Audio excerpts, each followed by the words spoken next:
조 바이든 미국 대통령은 지난달 12일 백악관에서 19개 글로벌 기업들을 대상으로 반도체 화상회의를 열었습니다. 바이든 대통령은 이날 회의에서 반도체 산업에 대한 투자 필요성과 자국 중심의 공급망 확장을 강조했습니다.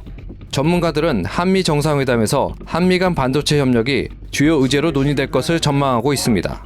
한미 정상회담을 앞두고 선택의 기로에 선 한국, 명지대학교 경제학과 조동근 명예교수를 만나 관련 이야기를 들어봤습니다. 미국은 반도체 기술 강국이지만 생산은 주로 외부에 의존해 왔습니다.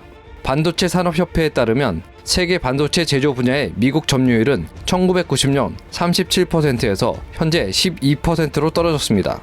최근 반도체 부족으로 미국 자동차 공장들이 생산 차질을 빚으면서 미국은 반도체 기술 동맹을 강조하고 있습니다. 메모리 반도체 분야 점유율 세계 1위인 한국은 파운드리, 즉 반도체 수탁 생산 시장 점유율 1위인 대만과 함께 양대 반도체 생산 기지입니다. 반도체의 생태계를 미국이 좌지우지하고 싶은데 혼자 힘이 안 되니까. 그러니까 한국은 이제 뭐냐면은 앞으로 그 파운드리 쪽으로 좀 하면 좋겠다는 거죠. 설계하는 데는 많이 있어요. 그럼 설계하고 나서 만들어주는 공장이 필요한데 그게 이제 한국하고 그다음에 이제 대만이 된다 그런 얘기죠. 네. 그 안에서 삼성전자 위치가 있기 때문에 미국이 인텔을 중심으로 해서 TSMC까지 휘하에 두고 뭔가 전체적인 생태계의 어떤 이제 주인이 되겠다 하는 것이 미국의 구상이죠. 미국은 자국 내 반도체 생산 확대와 함께 중국의 반도체 패권 도전을 차단하는 데 초점을 맞추고 있습니다. 조 교수는 미중 반도체 패권 경쟁은 예견된 전쟁이며 숙명이라고 말했습니다. 투키디드 3정 아시죠? 그렇죠. 그러니까 이제 그 신흥 강대국이 있잖아요. 그럼 기존의 강대국이 있잖아요. 그러면은 태양이 둘이 될 수 없잖아요. 그러니까 긴장이 생기는 거죠. 그러니까 숙명이야. 그래서 그 destined for war, 예정된 전쟁이죠. 보면 미국이 판단은 중국의 아킬레스건이 첨단 기술이 약화되는 거예요. 그래서 미 중의 어떤 기술 패권에서 중국을 완전히 밟으면은 G2로서 이렇게 미국하고 거리를 좁히지 못할 거다라고 생각하는 거죠. 그러니까 이건 전략적인 판단이에요. 중국 정부는 반도체 굴기를 위해 막대한 자금을 쏟아붓고 있습니다. 하지만 미국이 가로막고 나서면서 중국의 반도체 패권 장악은 어려워졌다는 게 전문가들의 중론입니다.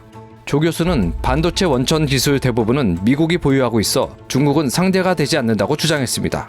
기본적으로 보면은 이 반도체가 하루아침에 나타난 게 아니에요. 미국에서 반도체는 아주 서서히 천천히 진화됐고 중국은 최근에 들어왔기 때문에 기술력은 비교가 안 되고 첨단 기술이 금방 되는 게 아니에요. 조 교수는 또 미중 기술 패권 경쟁 속에서 미국 주도의 반도체 공급망에 참여하지 못하면 한국의 반도체 산업이 타격을 입을 것이라고 전망했습니다.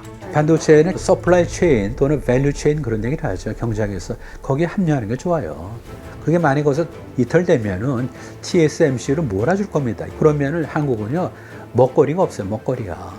그래서 TSMC, 인텔, 한국, 삼성이 같이 어떤 편대를 이루면서 비행을 하는 어떤 전투기가 있듯이 우리도 같이 합류를 해서 그게 국익에 도움이 된다는 거죠. 반도체 종주국으로 막강한 기술력과 인력을 갖춘 미국이 반도체 전쟁에 뛰어들면서 한국은 새로운 도전에 직면하게 됐습니다. 조 교수는 한국이 현재 필요한 것은 안미 경중을 내세운 전략적 모호성이 아니라 자유민주주의와 시장경제의 기초에 가치동맹을 복원하는 것이라고 강조했습니다. 우리가 보통 얘기할 때 이제 안보는 미국이고 경제는 중국이다. 그래서 안미 그다음에 경중 얘기하는데 그것도 허망한 얘기예요. 사회주의 큰 정부를 통해서 잘 살아진 나라가 어디냐 그거예요 보면요. 자유 증진을 통해서 경제가 번성하는 거고 문화도 번성하고 그 나라가 강해지면서 정치 체제도 굉장히 강건해지는 거죠. 이게 출발은 뭐냐면 사람들한테 자유를 허하는 거예요. 그렇기 때문에 우리가 체제가 중요하고 체제에서 이긴 쪽이 지금 경제도 그다음에 정치도 지배하고 있잖아요. 지금. 반도체를 중심으로 미중 간 갈등이 격화되고 있는 가운데 한국에도 선택의 시간이 다가오고 있습니다. NTD 뉴스였습니다.